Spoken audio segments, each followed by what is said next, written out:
Yo, this is Deontay the Bronx Bummer Wild, the WBC heavyweight champion of the world. And I'd like to give a big shout out to CJ Goodfellow, Sports TV. Bomb Squad, baby. All right, man. Let's talk about Shakur Stevenson. Is he pound for pound? Is he cracking my pound for pound list? Thumbs up the video, share the video, subscribe to the channel. And that subscribe button, the bell icon button, hit all notifications, increase your chance to get notifications. We go live and drop a video. So when I look at my list, it's Crawford, Canelo, Inoue, no specific order. Jesus, who else out there? I don't rank the heavyweights, as we know. Better BF. That's 4.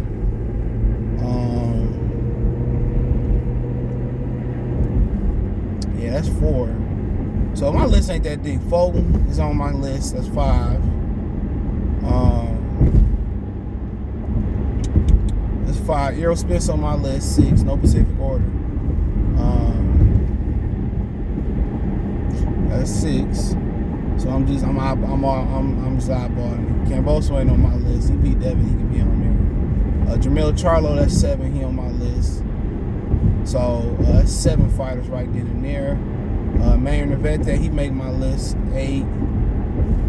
Estrada, even though he lost, I thought he lost, so I'm not putting him on my list. So Josh Taylor still, I don't know. I just, 9. So 9, 9, 10-ish. So that's like 9-ish on my list. Nobody care about cruiserweights, to be honest. So yeah, it's about 9-ish on my list, bro. It's about 9-ish. So yeah, I think Shakur Stevenson in a big fight for big belt. I think he cracked my list, unless I'm forgetting somebody, because like I said, Triple G gets no play in my ride. So I'm gonna have to stop again.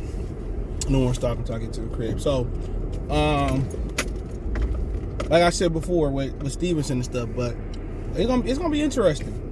Honestly, it's gonna be interesting because what most people say, that's a big win over Valdez. Valdez is one of the top 100, if not top 120, 30 pounder, was amongst the elite at 26. Just wasn't allowed to unify with Leo Santa Cruz and Gary Russell and Lomachenko, which he probably wasn't ready for Lomachenko at that point in time anyway. But at 130, I mean, it's superficial. I read an article, I seen the title of the article today saying that he really can't waste no time fighting at 100 and trying to be undisputed at 130. You know what I'm saying? But if you got that opportunity, I think you got to go for it.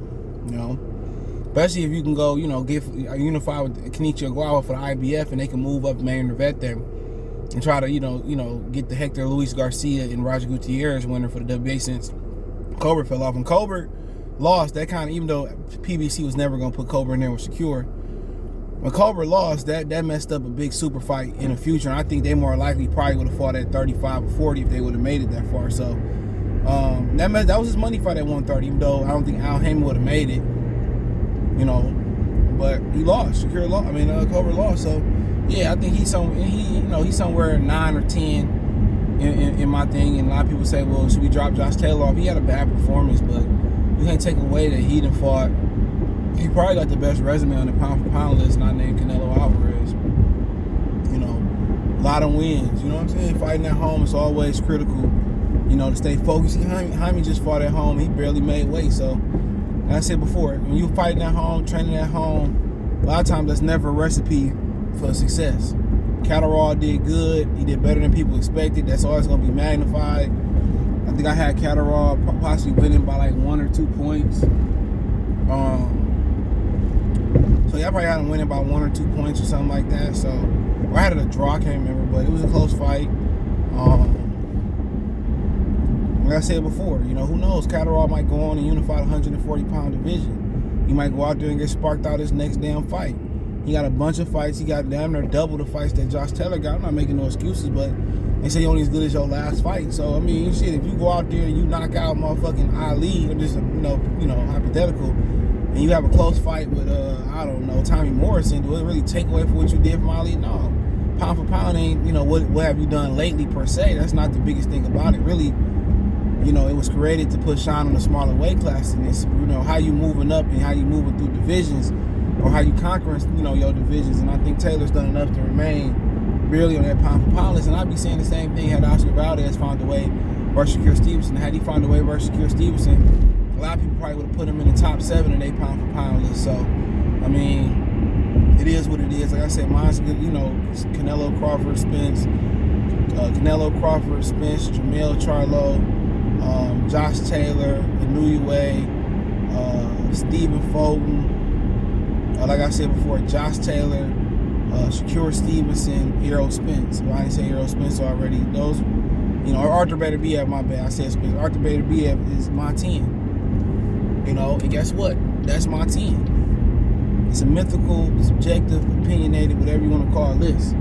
But them the 10 fighters, best fighters in the world, in my opinion, on my list. And I don't include the heavyweight divisions.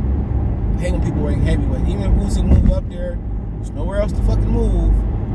He's a heavyweight. But if he wasn't, he was pound for pound when he was at cruiserweight. But yeah, I think Shakur done enough to be on there. And also, I wanted to have Orlando Nervetti on there, but he's just sitting on the outside after what Shakur Stevenson did. He's in like 11, 12, unless I'm missing somebody that's critical.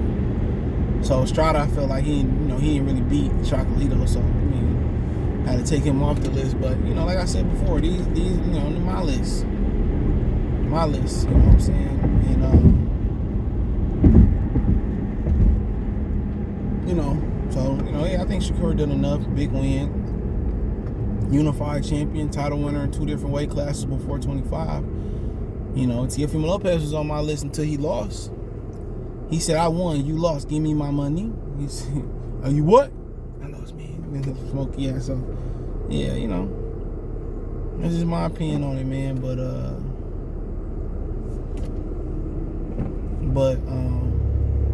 yeah, I've been saying the same thing about Valdez, but Valdez would have had more shock value because he moving up in weight.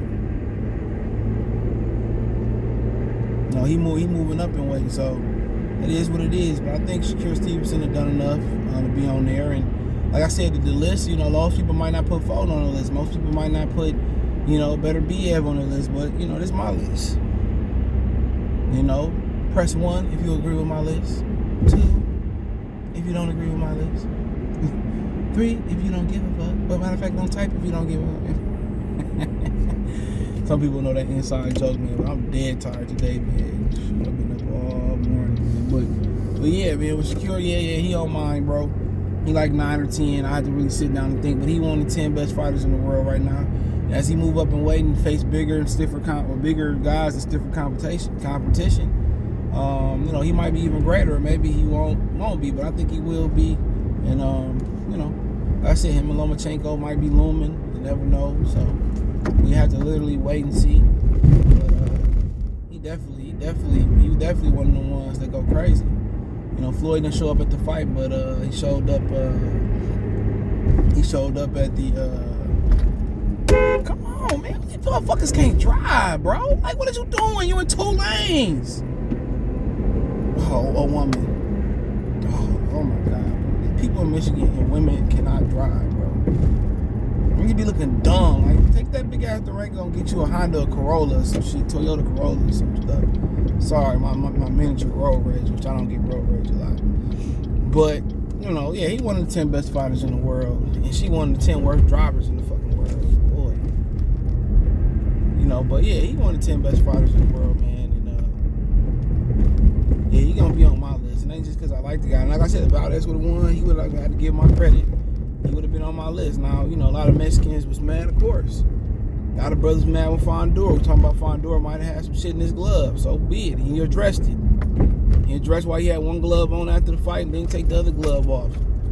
So I ain't really tripping, He seemed to be very honest, and Fondor, a bad mother, shut your mouth. You know what I'm saying? Bad boy. But Shakur Stevenson, out here doing work, and I think he deserved to be. And Fondor might, be on that list. He might be on that list sooner than later. Castanos might be taking Jermell's spot sooner than later. I mean, 2 weeks away, I think Jermell should, be able to win and make the major, the bigger adjustments. He should win. But, that's just my opinion on that, man. And who knows? People might pop up on the list. So you never know. Boxing got a funny way of going. What Drake said, he said, my uncle called me, told me being there. He said, bring the car right back. He said, now I'm charging 100 for the show. Sometimes it's funny how I go. I butchered the whole of it. It is sometimes funny how I go. Boxing got a way of balancing itself out. The boxing guys got a way of balancing it out, but I appreciate y'all for rocking with me. Shakur top 10 in my top 10. So shout out to him. Thumbs up the video, share the video, subscribe to the channel, subscribe button, the bell icon button. Hit all notifications, increase your chance to get notifications. Go live, drop video. Financially, want to support the channel. Cash App, Venmo, PayPal in the description. Best way to donate. Thumbs up the video, share the video, subscribe to the channel, subscribe button, the bell icon button. Other than that, no real playlist for this one. Secure top 10. Also hit my Linktree link in the description. Find me everywhere from Twitch, Twitter, Instagram, Spotify, Anchor, Venmo, Cash App, PayPal. Peace. Y'all hear Mason crying, but peace.